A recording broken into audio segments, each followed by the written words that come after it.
James Hardie siding, also known as Hardie plank siding, is very easy to maintain. Generally speaking, we tell homeowners once or twice a year, go out and look at the exterior of your house.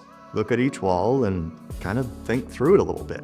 How's it holding up? Is there any potential issues going on? Is there any discoloration that you might be looking at? Most importantly, check the caulk joints. While that is not a Hardie plank product, that is part of the overall siding job, and that is a failure point on siding. Just generally throughout seasons, you're gonna see expansion and contraction of your house, and maybe a little bit with your siding. That can potentially be a weak point. Generally speaking, Hardie plank is a very low maintenance product. Usually what you wanna do is just give it a hose level strength wash 1 to 2 times a year. That just keeps the finish looking great for your home. While it's not a requirement, it just helps keep the dust off your house. We get a lot of questions from our homeowners about maintaining their Hardie plank siding, and I have some mold growth that's on my siding. Maybe it's a wood-based siding as well. A lot of times what we find in the Pacific Northwest is what homeowners think are mold is a little bit more around algae.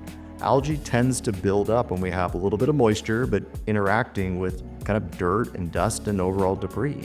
So generally speaking, that's going to happen on more of your north side walls. Those are the side of the walls that are not getting direct UV exposure that really break down that kind of like dirt and moisture. And so we find a little bit of growth happens with algae on north side siding.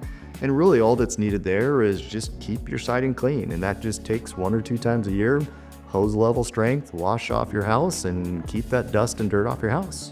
When we're thinking about specific maintenance tasks around your overall siding and extending the lifetime of your siding, we're kind of thinking more a little bit around paint and then caulk. When we're thinking about paint, the more that you can keep it looking good and keep the dust and debris off, the better. And that just takes you just washing your house once or twice a year. And this doesn't mean that you need to go and hire a third-party company to come out and scrub and wash your house. Generally speaking, this just means take your hose out and wash your house off. If you've got a big smudge, or maybe you had those spring burrs that came by and left their marking on your house, all we recommend at that time is a soft brush, maybe it's just a towel, a little bit of soapy water, and it'll bring that shine back.